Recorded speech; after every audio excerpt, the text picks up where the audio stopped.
Ah les amis, cette vidéo elle est difficile. Il va falloir faire des choix et comme vous le savez, choisir c'est renoncer. Deuxième partie de la mini-série Mercato Barça, c'est parti.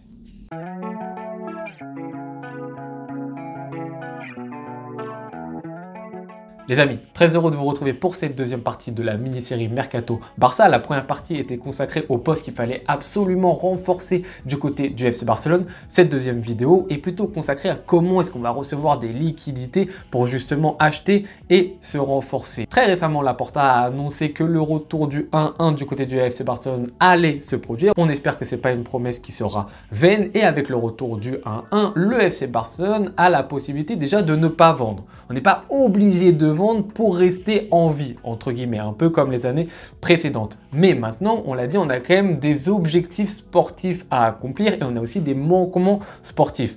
Pour y répondre, il va falloir quand même recruter des joueurs. Pour recruter des joueurs, il ne suffit pas que de revenir au 1-1. Il faut quand même vendre des joueurs pour avoir des liquidités. Et justement, vendre ces joueurs, c'est ce dont on va parler aujourd'hui dans la vidéo, en parlant tout d'abord des joueurs qui sont indiscutables et qui, selon moi, ne vont pas être possiblement vendus par le FC Barcelone. Et de l'autre côté, voir les joueurs, les profils qui vont peut-être nous rapporter un petit peu d'argent pour justement pouvoir les dépenser. Les amis, sans plus tarder, commençons à parler des joueurs qui, selon moi, sont intransférables du côté du FC Barcelone. Ceux pour lesquels, malheureusement, on ne va pas pouvoir toucher d'argent parce que je considère que leur statut ne le permet pas. Il y a bien évidemment mes envies puisque c'est ma vidéo, mais il y a également leur statut au club qui font que, non, je ne pense pas qu'ils vont rentrer justement sur le marché des transferts. Il y a bien évidemment des joueurs comme Gavi, comme Yamal, comme Pedri, qui sont des joueurs qui sont pour moi intransférables du côté du Barça. Il y a ensuite un joueur comme Jules Koundé, par exemple, qui selon moi est intransférable. Alors, il y avait des petites rumeurs en moitié de la saison dernière, etc. quand ça allait pas très bien et tout. Je pense que la deuxième partie de saison de Jules Koundé a montré que c'était un joueur qui était indispensable au FC Barcelone. Tu as un joueur comme Baldé, également un joueur qui est formé au club, donc je pense selon moi qu'il est intransférable. Fermin Lopez, également un statut d'intransférable au FC Barcelone. Koubarsi, également joueur formé au club, intransférable, très jeune, etc. encore besoin de se développer. Gundogan, qu'on vient de recruter la saison dernière, qui apporte de l'expérience, je ne le vois pas non plus être placé sur le marché des transferts. Hector Fort, pareil que pour certains autres joueurs comme Fermin, etc. Joueur formé au club, jeune, qui a besoin de se développer, pourquoi pas un prêt, mais même ça, je l'envisage pas trop, donc intransférable. Tu as également un Marc Guiou qui est dans le même cas, joueur formé au club, etc. Pourquoi pas prêté, mais je le vois pas en tout cas vendu. Puis tu tombes après sur des joueurs qui, pourquoi pas, auraient pu être sur le marché, mais qui ne le seront pas, je pense. Marc-André ter Stegen, pourquoi pas. Moi, c'est un joueur que j'apprécie tout particulièrement, mais il peut y avoir des questions. Son statut de capitaine, etc. fait en sorte, je pense, qu'il ne sera pas placé sur le marché. Sergio Roberto, un peu pour les mêmes raisons, Capitana, etc. Alors qu'on aimerait qu'il parte Sergio Roberto, mais après sa valeur marchande elle est qu'à 2,5 millions sur Transfermarkt. Donc est-ce que son départ va nous rapporter beaucoup? Oui, sur le salaire, mais pas beaucoup non plus en transfert. Tu as un joueur également comme Inigo Martinez qui est arrivé que l'année dernière, donc je le vois pas non plus être placé sur le marché dès cette année. En plus, c'est un joueur qui est vieillissant, donc je le vois plutôt finir au FC Barcelone. Et ensuite, tu peux avoir les cas de Victor Roque, qui peut être un joueur qui ne sera pas transféré parce que voilà, on l'a recruté très récemment pour une certaine somme, mais pourquoi pas qui peut être prêté l'année prochaine. Et pour finir, tu as le cas de Pablo Torre qui, pourquoi pas, peut être transféré, mais même s'il est transféré, sa valeur marchande c'est 3 millions, donc ça va pas nous rapporter énormément. Et je le vois également plutôt placé sur le marché des prêts que des ventes. Voici donc la liste, selon moi, des joueurs qui sont intouchables du côté du FC Barcelone. Bien évidemment, il peut y avoir des exceptions, etc. par-ci par-là, mais je pense que ces joueurs ne vont pas nous rapporter de l'argent cet été, en tout cas, c'est mon avis. Passons maintenant aux joueurs qui sont, quant à eux, possiblement mis sur le marché des transferts. On va les diviser en 3 catégories. La première catégorie, c'est des joueurs qui n'ont pas une valeur marchande énorme. On parle de Alex Bailly, Clément Lenglet, Eric Garcia, Serginho Dest et Julián Araujo. La deuxième catégorie, c'est les joueurs qui commencent à valoir une certaine somme d'argent, pas énorme, mais une certaine somme d'argent qui peut être pourquoi pas intéressante, et là-dedans tu peux mettre du Ansu Fati, Christensen et Ferran Torres. Et enfin, dernière catégorie, mesdames et messieurs, les joueurs qui ont une grande valeur marchande sur le mercato, à savoir Rafinha, Frenkie de Jong et Ronald Araujo.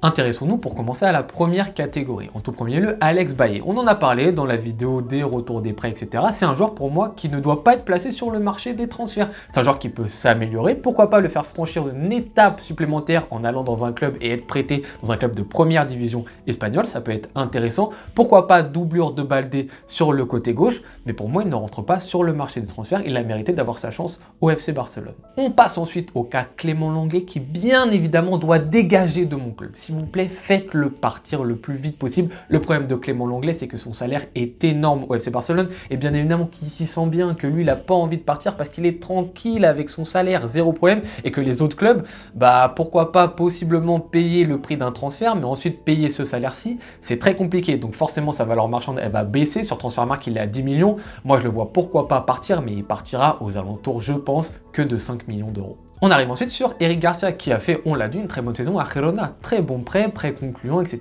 Il a eu des minutes de jeu, il a très bien performé. Malgré tout, je ne le vois pas rester au FC Barcelone. Voilà, moi, personnellement, je le mettrais sur le marché des transferts. C'est un joueur qui peut être très bon, je pense, dans une équipe mid, une équipe milieu de tableau, etc. Un petit peu plus haut, peut-être niveau Europa League. Mais du niveau du FC Barcelone, je pense que c'est un joueur qui n'a pas totalement le niveau. On l'a dit en plus dans un secteur qui est bouché, la défense centrale du côté du Barça. On ne va pas s'enquiquiner en plus avec un joueur supplémentaire. C'est un joueur qui a une valeur marchande sur Transfermarkt de 20 millions d'euros, mais je ne pense pas qu'on pourra en tirer plus de 10 millions d'euros. On arrive ensuite sur Serginho Dest, qui a également fait un très bon prêt, lui du côté de la Hollande, du côté du PSV Eindhoven, mais malheureusement c'est pas un joueur que je vois continuer et performer au FC Barcelone, également sur un poste où il commence à y avoir du monde, Hector Fort, Cancelo, Koundé. C'est un joueur en plus pour lequel il y a eu de bonnes discussions entre le PSV et le Barça. Le transfert était quasiment apparemment conclu, vous le savez, c'est un prêt avec option d'achat, mais il y a eu sa blessure, il sera pas rétabli avant janvier 2025, donc le PSV demande à baisser le prix. Et déjà au moment de cette discussion, le prix était autour de 10 millions. Alors là, avec les négociations, je pense qu'on va retomber sur du 5 millions, malheureusement pour Serginho Dest, qui a quand même une valeur marchande à 22 millions. Donc on fait vraiment pas un bénéfice sur le coup, mais bon, apparemment, il n'y a pas trop le choix. Et enfin, pour terminer cette première catégorie, le cas Julián Araujo, qui a aussi fait un très bon prêt, mais lui du côté de Las Palmas, dans un club de Liga que lui, je décide de conserver du côté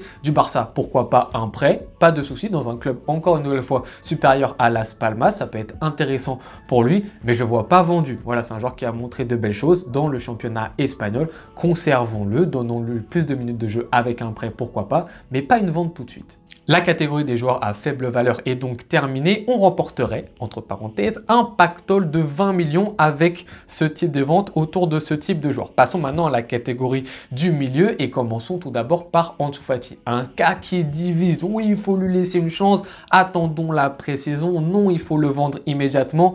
Oui, voilà. Personne n'est d'accord autour de ce cas. Moi, en tout cas, je décide de le conserver, Ansu Fati. Je lui laisse une chance de s'affirmer dans la pré-saison, cette saison, avec Hansi Flick, dans un rôle un peu plus de mi-espace sur le côté gauche. Pourquoi pas, ça peut être intéressant. Je comprendrais si vous me dites non, mais Ansu Fati ne mérite pas une nouvelle chance, etc. Je comprendrais totalement, mais moi, personnellement, je suis sensible à ce joueur-ci. Je lui laisse une dernière chance du côté du FC Barcelone. On arrive ensuite sur le cas Christensen et il commence à y avoir de plus en plus de débats autour de Christensen. Pourquoi? Parce que c'est un joueur qu'on a recruté il y a 2 ans pour 0 € et là qui a une valeur sur Transfermarkt de 40 millions. Donc les gens ils sont en train de se dire mais la plus-value qu'on va faire, un joueur qui est au pic, on pense, de sa carrière, c'est énorme. Il faut le vendre maintenant, 40 millions, on engrange. Alors déjà moi je pense que jamais on engrange 40 millions sur Christensen. Jamais il y a un club qui va positionner ce genre de prix. Je pense plutôt qu'on tourne autour de 25-30 millions. Pourquoi pas, ce serait déjà pas mal. Mais même pour ce prix-là, je décide de ne pas le vendre. Pourquoi? Parce que c'est un joueur qui a de l'expérience, c'est un joueur qui a toujours bien performé au Barça, malgré des fois des petites périodes de 1 mois, etc. Mais dans la globalité, très bien performé. Un joueur qui peut des fois aussi se muer en tant que numéro 6. Alors ça ne reste qu'un pansement, on l'a vu cette année, hein, c'est pas du tout son poste. Mais pourquoi pas avoir ce positionnement? Donc moi je le conserve, Christensen, on va le voir en plus pourquoi. C'est un choix qui peut rester important en défense centrale. On arrive, mesdames et messieurs, sur le dernier cas de cette catégorie, Ferran Torres, que je décide lui en revanche de vendre. Comme Eric Garcia, je pense que c'est un joueur qui peut très bien performer dans un club de catégorie en dessous du FC Barcelone. Club un peu niveau Europa League, etc. Je vois bien Ferran Torres marquer 15 buts en Liga, zéro problème. Mais le niveau du FC Barcelone, les attentes, le statut du club fait que je trouve qu'il n'a pas les épaules personnellement. Alors oui, des fois il apporte, oui, des fois il marque en fin de match, etc. Mais c'est pas suffisant pour moi. C'est pas suffisant Ferran Torres pour le FC Barcelone. Dans une optique où on va recruter quelqu'un à gauche, dans une optique où on va garder Joao Félix, dans une optique où il y a Ansu Fati, ça fait beaucoup de joueurs à gauche. Pour moi, Ferran Torres est celui qui doit partir. Alors malheureusement, c'est un joueur qui déjà est évalué sur Transfermarkt à 30 millions alors qu'on l'avait acheté 55 millions. Et en plus de ça, je ne vois pas partir moi à plus de 15 millions. Apparemment, les premières rumeurs sont autour de ce chiffre-là. Donc ce sera un joueur qui partira pour un prix bien inférieur à celui qu'on l'a recruté. Mais ouais, je vois pas d'autre solution que se débarrasser de ce joueur-ci. Mesdames et messieurs, on a donc fait les 2 premières catégories de joueurs et on atteint une somme de 35 millions d'euros. On voit bien qu'il nous manque une grosse vente. Voilà, il faut faire une grosse vente pour marquer le coup et dépasser ces 100 millions de ventes pour ensuite pouvoir recruter. Et là, le choix commence à être très compliqué parce qu'on rentre sur des joueurs qui ont un certain niveau. En tout premier lieu, parlons de Rafinha. Si vous avez bien suivi la saison sur la chaîne, vous savez que c'est certainement le joueur sur les trois que j'apprécie le moins. Voilà, beaucoup de limites dans le jeu, une première partie de saison mais exécrable de la part de Rafinha sur son côté droit, mais il a pour lui le fait de s'être amélioré et avoir fait une bien meilleure seconde partie de saison, replacé dans le demi-espace. Et on l'a dit, c'est très important le demi-espace pour Flick. Alors demi-espace gauche, demi-espace droit, il peut encore apporter des choses. Et en plus de ça, et je pense que c'est même la chose la plus importante, c'est qu'à droite, en tant qu'ailier droit, mesdames et messieurs, si on se débarrasse de Rafinha, on n'a plus que Lamine Yamal. Lamine Yamal, exceptionnel, incroyable. L'Euro, même ça débute, ça se passe bien et tout, c'est génial, il n'y a aucun problème. Mais à 17 ans, qu'il va avoir en septembre prochain, est-ce qu'on lui donne à ce joueur le poids de jouer 50 matchs titulaires au FC Barcelone, sans être remplacé, sans repos, etc.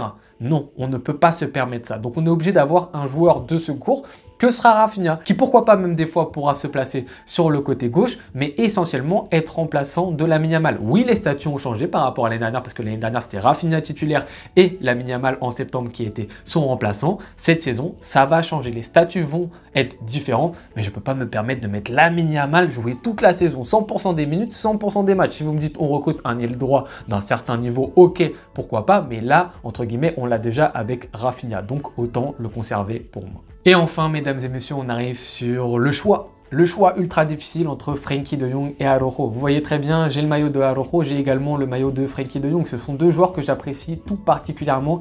C'est très compliqué pour moi de faire un choix. Et je vous le dis le plus honnêtement possible, ça fait des semaines et des semaines, je pense que les journalistes, que les supporters, que les gens qui suivent le FC Barcelone se posent cette question, qui est-ce qu'il faut vendre comme grosse tête du FC Barcelone? Je pense que tous les jours, vous me posez la même question. Un jour sur deux, je change ma réponse. Un jour, ce sera De Jong, un jour, ce sera Araujo. Je change tout le temps d'avis par rapport à qui il faut vendre entre ces deux joueurs-ci, parce que les deux ont un côté positif à être conservé et les deux ont un côté négatif à être conservé. Donc, c'est très difficile comme choix. Maintenant, aujourd'hui, au moment où je fais la vidéo, je choisis de vendre mon cher Araujo. Voilà, vous allez me dire, bien évidemment, De Jong, le plus gros salaire du club, salaire évolutif, un joueur qui n'a pas bien performé en tant que numéro 6 devant la défense cette saison, un joueur qui joue à un poste où on a des remplaçants. Je suis 100% d'accord avec vous. 100% d'accord avec vous. Je ne rentre même pas dans le débat, je ne rentre même pas en guerre. Oui, si vous voulez vendre De Jong à la place d'Araujo, je suis d'accord avec vous. Mais moi, au jour d'aujourd'hui, vous me posez la question maintenant, je vous dis Araujo, parce que c'est un joueur qui, sur ces derniers mois, a montré certaines lacunes. Et je ne parle pas de son erreur contre le PSG, qui est une erreur, tout le monde l'a vu. Mais tu peux faire une erreur, tu peux essayer de te rattraper, etc. Le problème, c'est qu'Araujo ne s'est pas rattrapé, que Araujo a répété les mêmes erreurs. Contre Valence, même erreur. Contre Girona, aussi une grosse erreur. C'est un joueur qui ne s'est jamais remis en question. Et ça, moi, ça m'a un peu agacé sur le coup. En plus de ça, dès qu'on lui parle d'un prochain contrat au Barça, il est souvent un peu flou par rapport à ça. Donc, il ne marque pas vraiment des points sur ces derniers mois. C'est un joueur qui paraît assez inconstant dans son amour avec le FC Barcelone. Et surtout, il y a des rumeurs qui sont en train de sortir comme quoi Hansi Flick voudrait Jules Koundé en tant que défenseur central. Alors moi, j'attends que Flick le dise officiellement aux conférences de presse, bien évidemment. Mais si les rumeurs sont vraies, comment est-ce qu'on fait si on a Christensen, Cubarsí, Martinez, Koundé, Araujo, 5 pour 2 défenseurs centraux? On va en mettre 3 de très bon niveau sur le banc. Oh, la gestion et le management, ça va être très compliqué. Donc si Koundé, il est positionné et il est voulu en tant que défenseur central, pour moi, c'est Araujo qui doit partir. Bien évidemment que si on voit en pré-saison que non, Koundé reste à droite, etc., Cancelo à gauche, là, ça rabat toutes les cartes. Et là, Araujo reste un élément très important parce qu'il a un profil athlétique. Personne ne peut le copier au FC Barcelone. C'est évident. Et là, je penserais plutôt à Frenkie de Jong pour pourquoi pas partir. Mais dans ce cas de figure-ci, je vois Araujo partir, je suis désolé. Et encore une fois, je suis totalement d'accord avec vous sur De Jong. 100% d'accord avec vous. Demain, vous me posez la même question, je vais vous dire c'est De Jong qui doit partir. C'est un choix super, méga compliqué. Mais voici le mien aujourd'hui. Donc voilà les amis, si on additionne les trois catégories, on arrive sur des gains à 115 millions d'euros. On rajoute à ça le pourcentage qu'on a touché sur la vente de Riyad Shadi qui nous rapporte 10 millions d'euros. On a approximativement 125 millions d'euros. Je dis bien approximativement parce que des fois on sait très bien, il y a des ventes après prêt avec option d'achat ou sinon des ventes échelonnées, etc.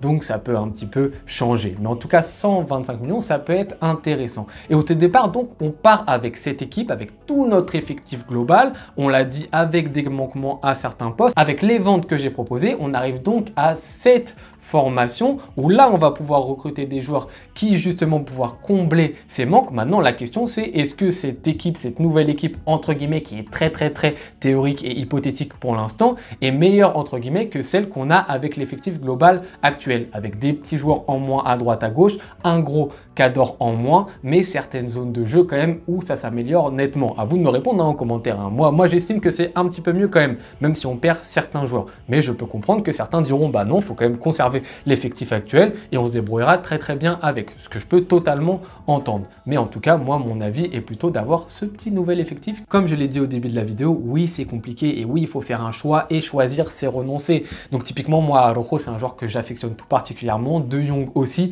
quel que soit le choix, ça va être compliqué. Les tout petits joueurs également qu'on vend, il y en a certains aussi, ça me fait un petit peu mal au cœur de ne pas leur donner leur chance. Mais on reste dans un Barça qui est dans une situation compliquée, où il faut trouver de l'argent, où il faut s'améliorer absolument sur certains postes. Et si on veut le faire, bah faut faire certains sacrifices et il faut l'accepter. Et ces choix vont être difficiles. Il y en a qui seront pour, il y en a qui seront contre. Ça créera des débats comme d'habitude, mais ça va être marrant comme d'habitude.